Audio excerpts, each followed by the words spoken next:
Friends, today எபிசோட்ல Manoj ரோகிணியும் car வாங்கிட்டு வீட்டுக்கு வராங்க. மனோஜ் வந்து விஜயாவுக்கு கால் பண்ணி எல்லாருமே கீழே வர சொல்லுங்கம்மா, கார் வாங்கியிருக்கேன் அப்படின்னு சொல்லிட்டு சொல்றாரு. எல்லாருமே கீழே வராங்க. மனோஜ் வந்து 4 லட்சம் அப்படின்னு சொல்லிட்டு சொல்றாரு. முத்து சொல்றாரு, கார் கண்டிஷனை பார்த்தே சொல்வேன், இதுல 2 லட்சமே அதிகம் அப்படின்னு சொல்லிட்டு சொல்றாரு. ரவி வந்து மனோஜ் கிட்ட வந்து ட்ரீட் கேக்குறாங்க. சரி, இன்னைக்கு சரக்கு அடிக்கலாம் அப்படின்னு சொல்லிட்டு மனோஜோ ரவியும் அவங்க ஒய்ஃப் கிட்ட வந்து பெர்மிஷன் கேக்குறாங்க.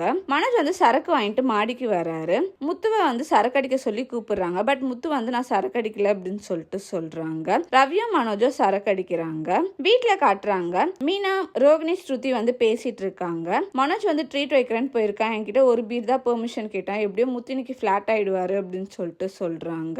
மீனாக்கு வந்து ஒரு மாதிரி ஹர்ட் ஆகுது. ரோகிணி வந்து என்ன பிசினஸ் பண்ணலான்ட்டு ஒரு ஐடியா கேக்குறாங்க. எந்த ஐடியாவுமே செட் ஆக மாட்டேங்குது. மனோஜ் வந்து போதையில வந்து அவங்க தம்பி கிட்ட வந்து கேக்குறாங்க. எந்த ஐடியாவுமே செட் ஆக மாட்டேங்குது. மனோஜுக்கு வந்து ஓவர் ஆயிடுது. ரவியும் முத்துவும் கீழே கூப்பிட்டு வராங்க. ரோகிணி வந்து சொல்றாங்க, பிரச்சனை பண்றது முத்துவாதான் இருக்கும் அப்படின்னு சொல்லிட்டு பார்த்தா மனோஜ் ரோகிணிக்கு வந்து அசிங்கமா ஆயிடுது. ரோகிணி வந்து மனோஜ் அடிச்சு ரூம்குள்ள கூப்பிட்டு போறாங்க. ரவிய வந்து ஸ்ருதி ரூம்க்கு கூப்பிட்டு போறாங்க. மீனா வந்து முத்துவை கேக்குறாங்க, நீங்க எத்தனை பாட்டில் அடிச்சீங்க அப்படின்னு சொல்லிட்டு. முத்து வந்து ஷாக் ஆறாரு. தேங்க்யூ.